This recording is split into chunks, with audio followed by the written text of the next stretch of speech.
Selamat siang semuanya. Yang Baiklah, hari ini kami dari kelompok 2 akan mempresentasikan hasil diskusi kami terkait review artikel dengan tema manajemen UMKM. Nah, sebelumnya izinkan saya memperkenalkan nama-nama anggota saya, yaitu eh, yang pertama ada Alwi, kedua ada Firly, ketiga saya sendiri, Mariana, keempat ada Sartika, dan yang kelima ada Ricky. Baiklah, langsung saja yang pertama akan dijelaskan oleh Sartika Andriani. Kepada Sartika, dipersilakan. Baiklah, di sini saya akan menjelaskan mengenai artikel yang pertama, yaitu model manajemen usaha mikro kecil dan menengah (UMKM) untuk meningkatkan efektivitas usaha kecil menengah, yang ditulis oleh Lila Bismala pada tahun 2016.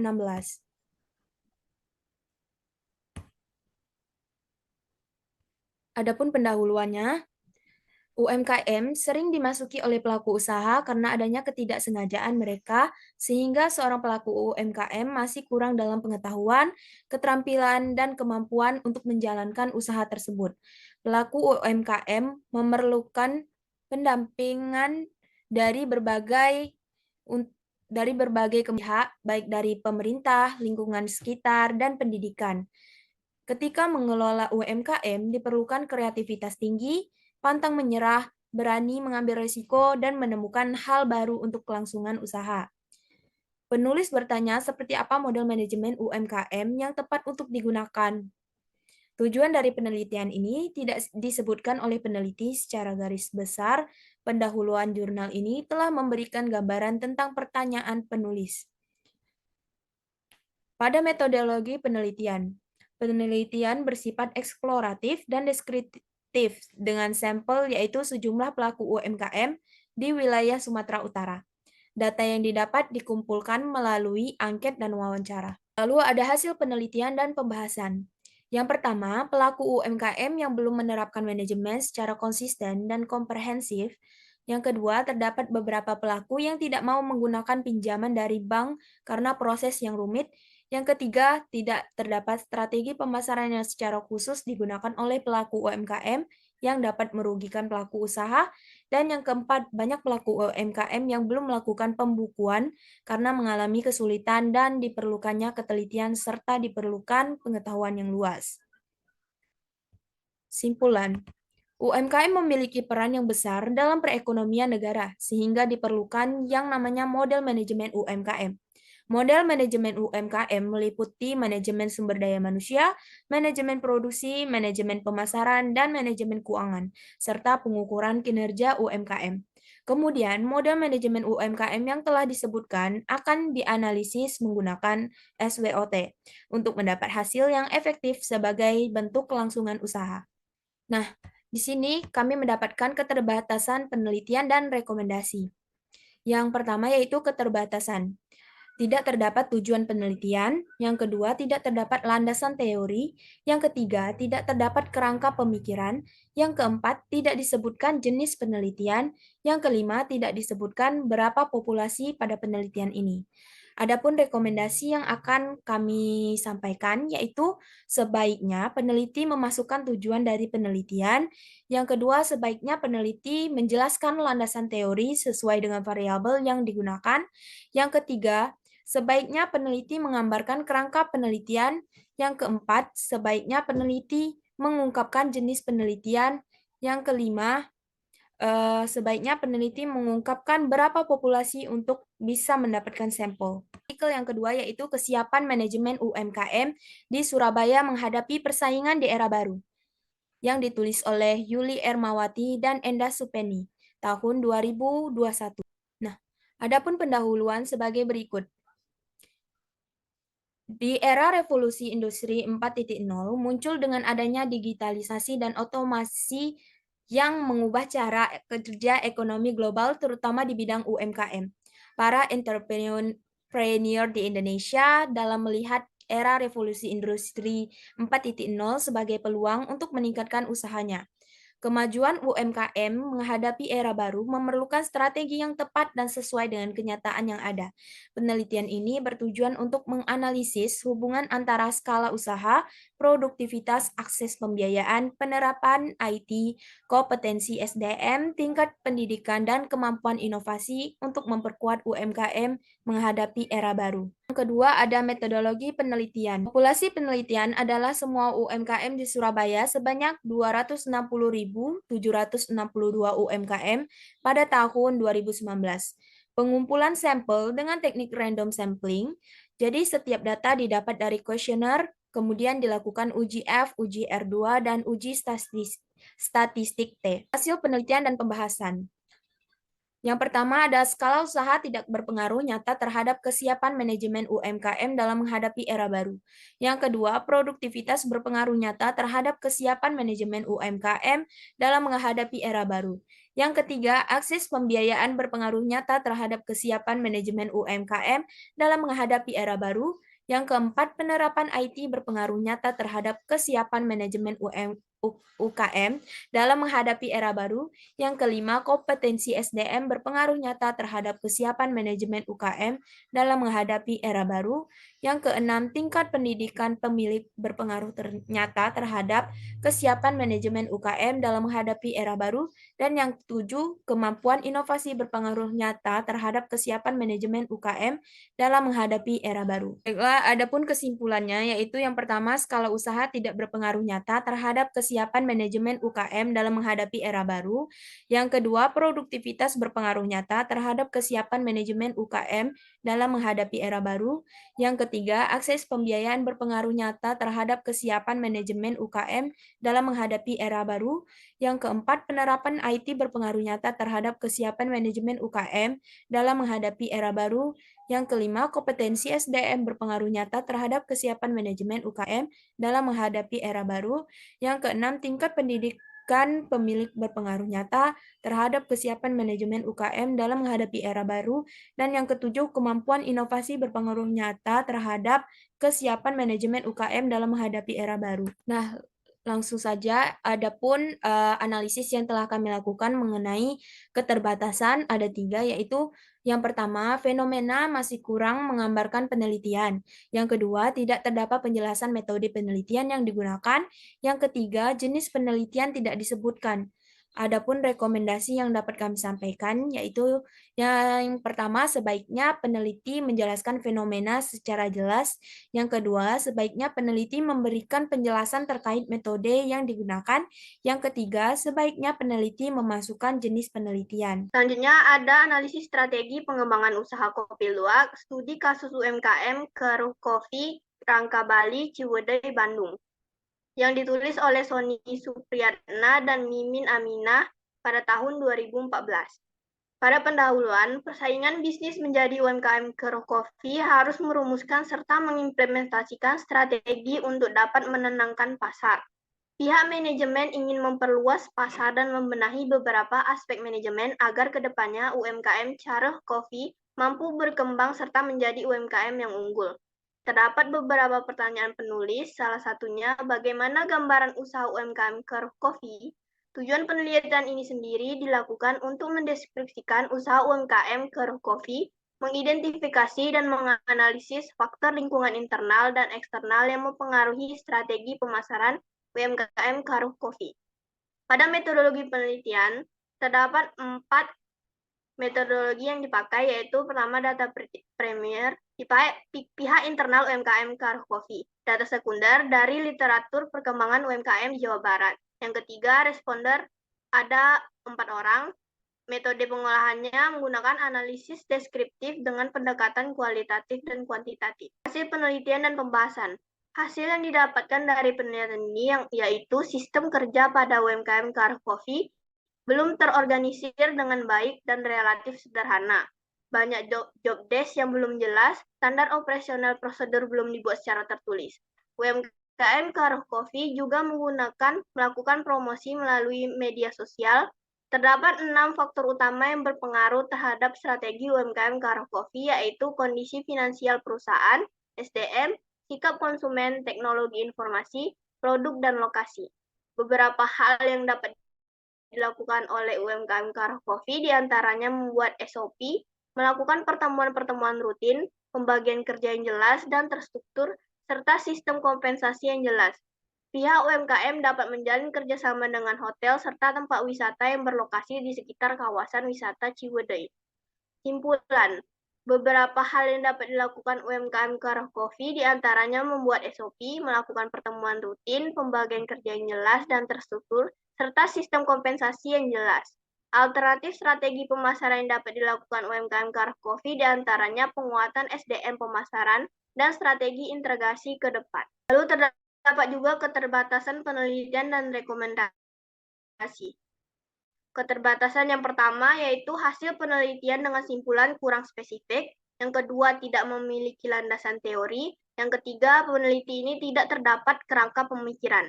Rekomendasi yang kami sampaikan yaitu sebaiknya hasil penelitian dengan simpulan saling berhubungan dan spesifik.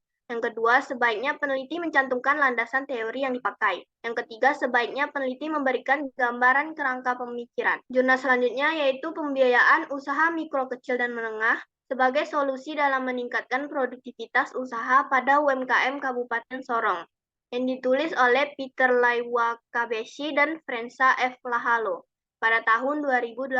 Pendahuluan, usaha mikro, kecil, dan menengah UMKM memiliki potensi yang sangat besar dalam meningkatkan taraf hidup masyarakatnya.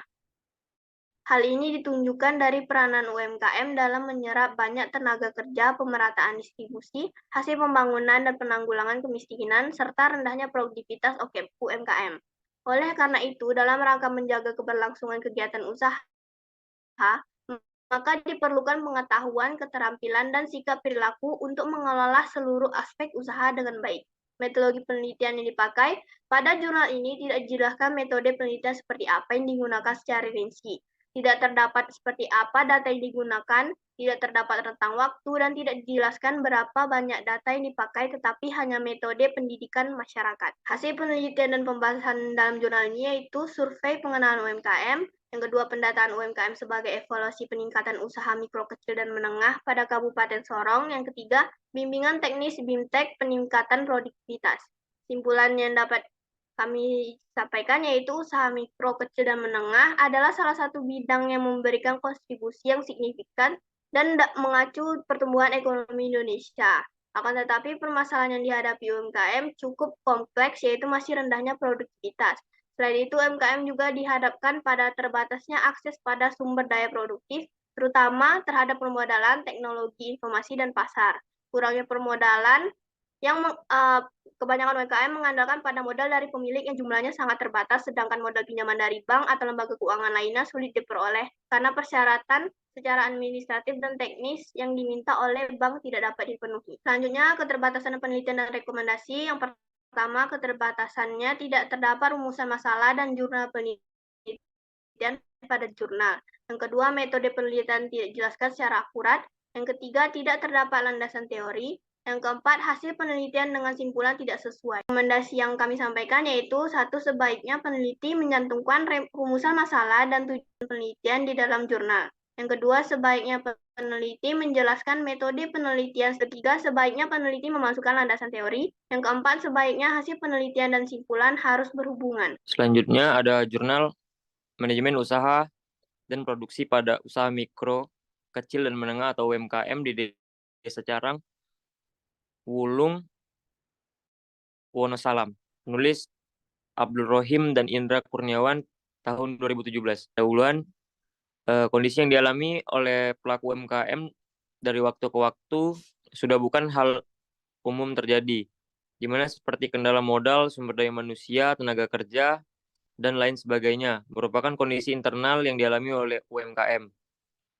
Pada Desa Carang Wulung, Wonosalam terdapat pelaku UMKM yang menggeluti usaha makanan olahan keripik dari pisang, ketela, dan talas dengan kapasitas produksi yang terbatas. Yang menjadi pertanyaan penulis adalah bagaimana upaya meningkatkan kesejahteraan masyarakat dalam meningkatkan usahanya. Penelitian ini tidak menjelaskan tujuan penelitian, sehingga membingungkan pembaca. Kemudian pendahuluan pada jurnal ini sedikit kurang memberikan gambaran terkait pertanyaan penulis. Metodologi yang penelitian pada jurnal ini tidak dijelaskan terkait metode penelitian yang digunakan. Tidak terdapat penjelasan seperti apa data yang digunakan, tidak terdapat tentang waktu data, tidak terdapat penjelasan berapa banyak data yang didapat, tetapi hanya ada metode pelaksanaan kegiatan saja. Hasil penelitian dan pembahasan. Hasil penelitian menjelaskan terkait apa saja pelaksanaan kegiatan yang dipaparkan dalam beberapa tahap, yaitu yang pertama perencanaan, yang kedua pelaksanaan, yang ketiga observasi dan evaluasi. Simpulan, program pendampingan dari STIE PGRI Dewantara pada masyarakat pelaku usaha Desa Carang, Hulu, Wonosalam memiliki potensi usaha yang berkembang pesat. Keterbatasan penelitian dan rekomendasi. Yang pertama, keterbatasan. Tidak terdapat rumusan masalah tujuan penelitian pada jurnal. Yang kedua, tidak terdapat landasan teori. Yang ketiga, tidak terdapat kerangka pemikiran. Yang keempat, tidak terdapat metode penelitian. Yang kelima, hasil penelitian dan simpulan tidak berkaitan satu sama lain. Rekomendasi yang pertama itu ada sebaiknya peneliti menyebutkan apa rumusan masalah atau tujuan penelitian. Yang kedua, sebaiknya peneliti memasukkan landasan teori. Yang ketiga, sebaiknya penulis memberikan gambaran kerangka pemikiran untuk memudahkan pembaca memahami maksud dan tujuan penelitian. Yang keempat, ada sebaiknya peneliti membuat metode penelitian untuk keakuratan penelitian. Yang kelima, sebaiknya peneliti memasukkan hasil dan simpulan yang mencerminkan penelitian. Lanjut ke jurnal kedua, yaitu pemanfaatan digital marketing bagi UMKM. Penulisnya Hamidah Syari Harahap, Nita Komala Dewi, dan Endah Prawesti Ningrum, tahun 2021. Pendahuluan, seperti halnya yang terjadi pada UMKM yang berada di bawah binaan dari FKRW atau Forum Komunikasi Rukun Warga, terletak Teluk Pucung, Bekasi, di mana sistem pemasaran yang dilakukan selama ini hanya dengan ikut berpartisip berkaitan dengan masalah di atas, maka tim pengabdi telah mengadakan pengabdian kepada masyarakat dengan metode ceramah, diskusi, dan pelatihan dengan tema pemanfaatan digital marketing bagi UMKM. Fakultas Ekonomi dan Bisnis Universitas Bayangkara Jakarta Raya, dan mahasiswa dari Fakultas Ilmu Komunikasi pada event atau bazar yang diadakan oleh pemerintah maupun perusahaan swasta saja. Metodologi penelitian. Pelaksanaan kegiatan Abdimas ini dilaksanakan dengan metode ceramah, diskusi, dan pelatihan.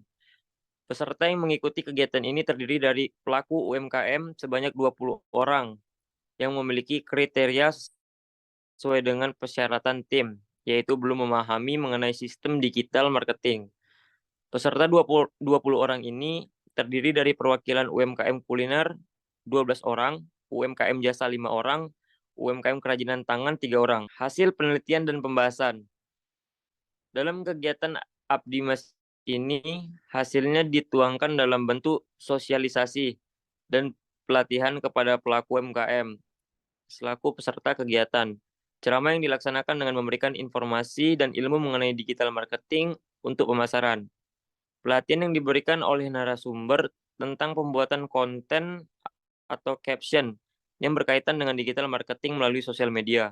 Simpulan, pengabdian kepada masyarakat dengan tema pemanfaatan digital marketing bagi UMKM di Kelurahan Teluk Pucung, Bekasi Utara, dilaksanakan selama 2 hari, yakni 11 sampai 12 September 2021. Dengan metode ceramah, diskusi, dan pelatihan. Pelaksanaan dalam tetap memperhatikan protokol kesehatan. Hasil dari kegiatan ini bahwa peserta memiliki kemampuan yang bertambah dari segi pengetahuan mengenai digital marketing, mulai dari teori sampai cara membuat konten dan caption yang bersifat persuasif, sehingga peserta serta individu sudah mampu untuk membuat konten dan caption yang barang yang dijual pada akun Instagram masing-masing. Selanjutnya ada keterbatasan penelitian dan rekomendasi. Keterbatasan yang pertama yaitu tidak terdapat rumusan masalah tujuan penelitian pada jurnal. Yang kedua, tidak terdapat landasan teori. Yang ketiga, tidak terdapat kerangka pemikiran, tetapi ada kerangka pemecahan masalah. Yang keempat, tidak terdapat jenis penelitian. Yang terakhir ada hasil penelitian dan simpulan tidak berkaitan satu sama lain. Rekomendasi yang pertama adalah sebaiknya peneliti menyebutkan apa rumusan masalah atau tujuan penelitian. Yang kedua, sebaiknya peneliti memasukkan landasan teori. Yang ketiga, sebaiknya penulis memberikan gambaran kerangka pemikiran untuk memudahkan pembaca memahami maksud dan tujuan penelitian. Yang keempat, ada sebaiknya peneliti membuat jenis penelitian untuk keakuratan penelitian. Yang kelima, sebaiknya peneliti memasukkan hasil dan simpulan yang mencerminkan penelitian. Peningkatan manajemen usaha mikro, kecil, dan menengah atau UMKM kursi pada Bambu Desa Ciranjang. Yang penulisnya adalah Lulu Ulfa, Solihanisa, dan Hadiansyah Maksum pada tahun 2021. Pada pendahuluan ini, kepemilikan UMKM kursi bambu di Desa Ciranjang, Kabupaten Cianjur masih dalam bentuk perorangan, di mana UMKM ini berdiri sejak lama dan turun-temurun. Selama ini, pengrajin bambu tidak pernah menerima pengetahuan dan keterampilan khusus dalam pembuatan produk kerajinan yang beragam jenis. Terdapat beberapa permasalahan yang dihadapi seperti kurangnya pemahaman terhadap ilmu manajemen bisnis, baik secara pengelolaan SDM, dan belum ada perencanaan strategik untuk mengembangkan bisnis. Kemudian terbatasnya pemasaran secara konvensional, minimnya pemanfaatan digital marketing, terbatasnya alat produksi, permasalahan modal, dan sebagainya. Masuk metodologi penelitian. Pada jurnal ini, tidak dijelaskan terkait metode penelitian yang digunakan. Tidak terdapat penjelasan seperti apa data yang digunakan, tidak terdapat rentang waktu data, tidak terdapat penjelasan berapa banyak data yang didapat, tetapi hanya ada metode pelaksanaan kegiatannya saja.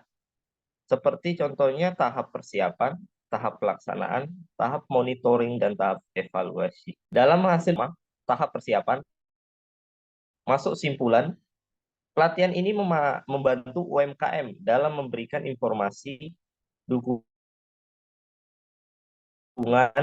motivasi, pengetahuan, dan pemanfaatan digital marketing untuk menunjang pangsa pasar pada pemasaran kursi bambu Desa Ciranjang. Pengabdian ini membantu dalam mengetahui kendala-kendala, jenis-jenis UMKM yang ada, dan harapan pelaku UMKM ke depannya. Oke, sekarang masuk ke keterbatasan penelitian dan rekomendasi. Pada keterbatasan yang pertama, tidak terdapat rumusan masalah atau tujuan penelitian pada jurnal. Yang kedua, tidak terdapat landasan teori.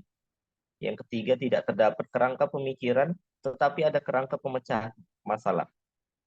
Keempat, tidak terdapat metodologi penelitian. Dan yang kelima, hasil penelitian dan simpulan tidak berkaitan satu sama lain. Untuk rekomendasi yang pertama, sebaiknya peneliti menyebutkan apa rumusan masalah atau tujuan penelitian.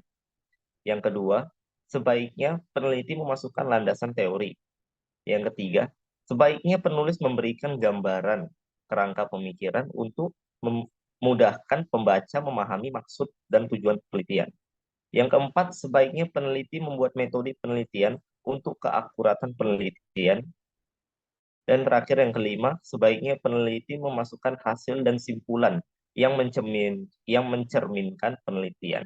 Sekarang masuk ke akad mudharabah dan strategi manajemen UMKM di masa pandemi COVID-19 pada studi kasus warung bakso Pak Roso, Salemba, Jakarta. Yang ditulis oleh Ahmad Syafiuddin, Sumartini Abdul Latif, dan Saprudin pada tahun 2021. Pendahuluan, kondisi saat ini permodalan menjadi salah satu masalah yang dihadapi oleh pelaku UMKM. Sehingga muncul konsep akad mudharabah yang menjadi alternatif peningkatan UMKM bagi masyarakat yang ingin berusaha, tetapi terkendala pada modal untuk membuka dan mengembangkan usaha.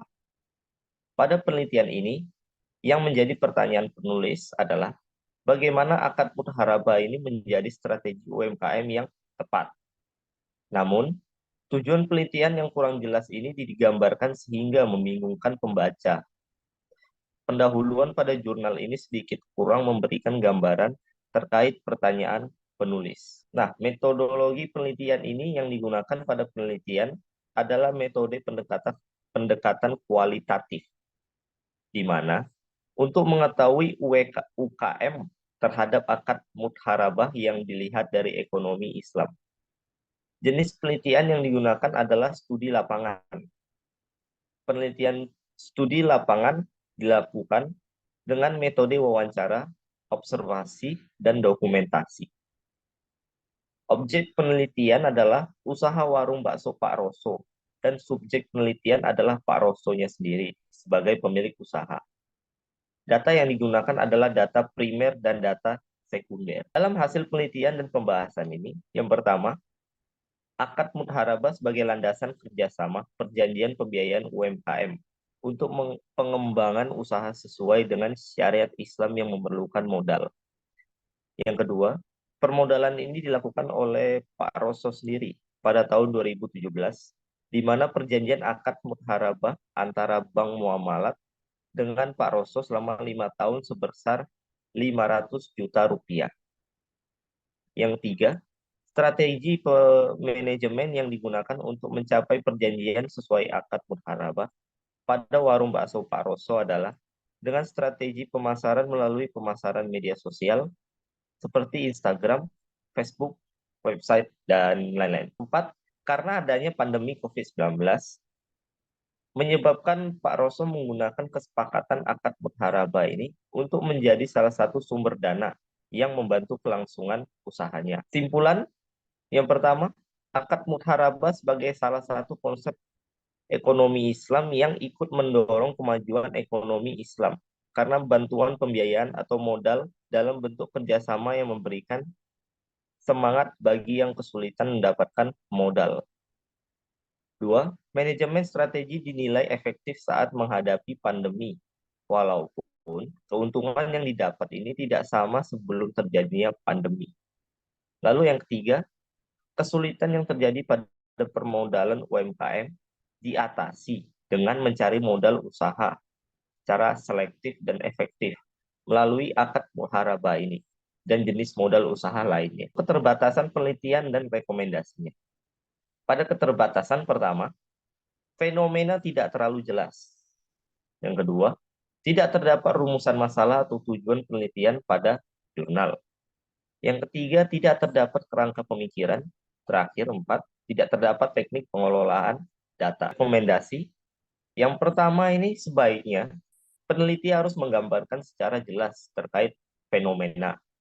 Yang kedua, sebaiknya peneliti menyebutkan apa rumusan masalah atau tujuan penelitian. Yang ketiga, sebaiknya penulis memberikan gambaran kerangka pemikiran untuk memudahkan pembaca memahami maksud dan tujuan penelitiannya. Lalu yang keempat, sebaiknya penulis menuliskan teknik olah data yang didapat. Oke, selanjutnya adalah the role of innovation for knowledge management to predispose business performance of micro, small, and medium enterprise, atau yang dikenal dengan MSME in Semarang City during COVID-19 outbreak, dengan penulis yang bernama Wijar Puan Bakaritantri, Putut Hariwibowo, dan Facun Hasim pada tahun 2021. Pendahuluan, di sini didapatkan data bahwa berdasarkan laporan OECD 2021 dinyatakan bahwa UMKM dan pengusaha merupakan pihak yang rentan terkena dampak pandemi COVID-19. Masalah yang sering dihadapi pelaku UMKM salah satunya adalah adanya penurunan pendapatan yang signifikan dibarengi dengan pengeluaran biaya yang terus berjalan. Fenomena ini tidak dapat diabaikan karena UMKM memiliki peran yang penting dalam perubahan ekonomi dan penunjang kehidupan manusia.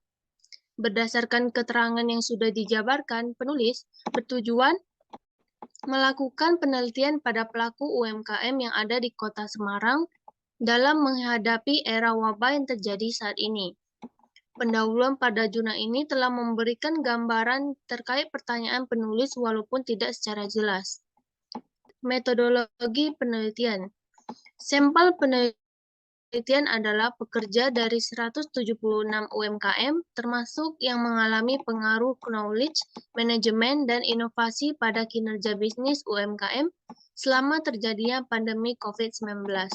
Dengan metode probability sampling, penelitian menggunakan pengumpulan hasil kuesioner yang disebarkan secara merata. Nah, di sini hasil penelitian dan pembahasan didapatkan ada 3. Yang pertama, knowledge management berpengaruh langsung atau signifikan sebesar 0,372 dan tidak langsung sebesar 0,679 terhadap kinerja bisnis. Yang kedua, knowledge management mempunyai pengaruh signifikan dan positif terhadap inovasi sebesar 0,691. Ketiga, inovasi berpengaruh signifikan dan positif terhadap kinerja bisnis secara langsung sebesar 0,443. Simpulan, berdasarkan penelitian yang dilakukan, maka dapat ditarik kesimpulan bahwa terdapat beberapa data yang tidak diterima saat melakukan pengujian multikolinearitas dan singularitas, tetapi model penelitian secara keseluruhan adalah all good. Kemudian, pengujian hipotesis yang dilakukan semua diterima dengan baik.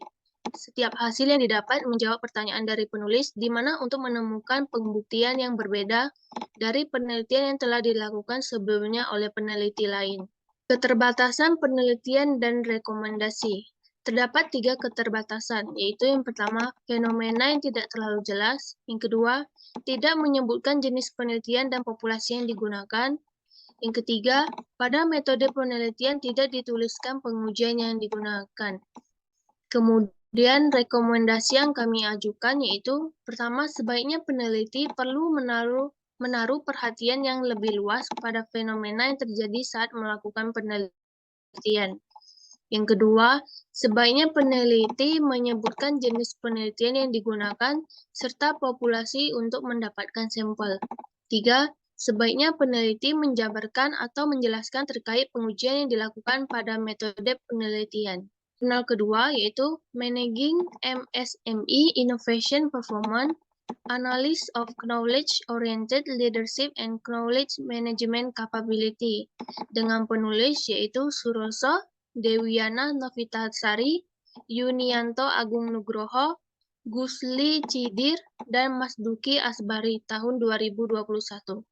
Pendahuluan pada jurnal ini yaitu, dalam mempertahankan keunggulan kompetitif, suatu organisasi menjadi tugas manajemen dengan kesulitan yang terjadi seperti perkembangan teknologi baru, perubahan pandangan dan kebutuhan konsumen, persaingan ketat, dan sebagainya. Pertanyaan penulis akan kasus ini adalah bagaimana perusahaan kita dapat menjadi inovatif, sehingga terdapat tujuan penelitian untuk menjawab pertanyaan penulis, yaitu ada 3. Yang pertama, apakah kepemimpinan yang berorientasi pada pengetahuan mempengaruhi kapabilitas manajemen pengetahuan?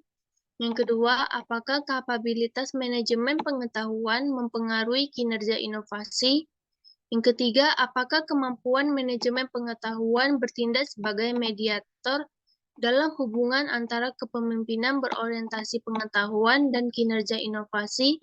Kemudian pendahuluan pada jurnal ini memberikan gambaran terkait pertanyaan penulis dengan adanya 3 hipotesis yang menjadi tujuan pertanyaan yang dibuat. Next, metodologi penelitian menggunakan pendekatan kuantitatif dalam pengujian teori dan hipotesis. Penelitian menggunakan metode survei berupa kuesioner sebagai alat pengumpul data. Populasi pada penelitian ini terdiri dari 170 karyawan, beberapa UMKM di Kota Seribu Industri Tangerang. Menggunakan simple random sampling dengan penyebaran 200 kuesioner ke populasi dengan hasil yang valid. Kemudian pada reflektif dengan teknik statistik yang digunakan CBSEM dan teknik kuadrat parsial berbasis varians, yaitu hasil penelitian dan pembahasan. Berdasarkan hasil yang didapat memberikan bukti bahwa 1. Kepemimpinan yang berorientasi pada pengetahuan berpengaruh positif dan signifikan terhadap kapabilitas manajemen pengetahuan. 2. Knowledge-oriented leadership berpengaruh signifikan terhadap kinerja inovasi organisasi. 3. Kapabilitas manajemen pengetahuan berpengaruh positif atau signifikan terhadap kinerja inovasi. Selanjutnya, kesimpulan yang didapat dari jurnal ini yaitu yang pertama, kinerja inovasi terbukti menjadi indikator penting dalam mencapai keberhasilan suatu organisasi yang berkelanjutan. Yang kedua, kemampuan organisasi dalam menjalankan kepemimpinan yang berorientasi pada pengetahuan sangat berpengaruh untuk memperoleh dan memanfaatkan pengetahuan. 3. Praktik kepemimpinan berorientasi pengetahuan yang efektif dalam meningkatkan dan mempercepat kemampuan manajemen pengetahuan. 4. Dan rekomendasi penerapan manajemen pengetahuan untuk meningkatkan kinerja inovasi suatu perusahaan. Adapun keterbatasan penelitian dan rekomendasi, yaitu pada keterbatasan terdapat 2. Yang pertama, tidak terdapat indikator pada setiap variabel-variabel yang digunakan pada penelitian, baik variabel bebas maupun variabel terikat. Yang kedua, tidak terdapat landasan teori. Kemudian rekomendasi yang kami sarankan yaitu yang pertama, sebaiknya penulis menyebutkan indikator pada variabel bebas dan variabel terikat sesuai dengan yang ada di dalam kuesioner dan sebagai bentuk referensi bagi penelitian selanjutnya. Yang kedua, sebaiknya penulis memasukkan dan menjelaskan landasan teori sebagai bentuk pemahaman dalam penelitian. Baiklah, sekian presentasi dari kelompok kami. Apabila terdapat kesalahan baik penulisan, kata, maupun penyampaian, kami mohon maaf. Dan terima kasih. Selamat siang. Siang. Yang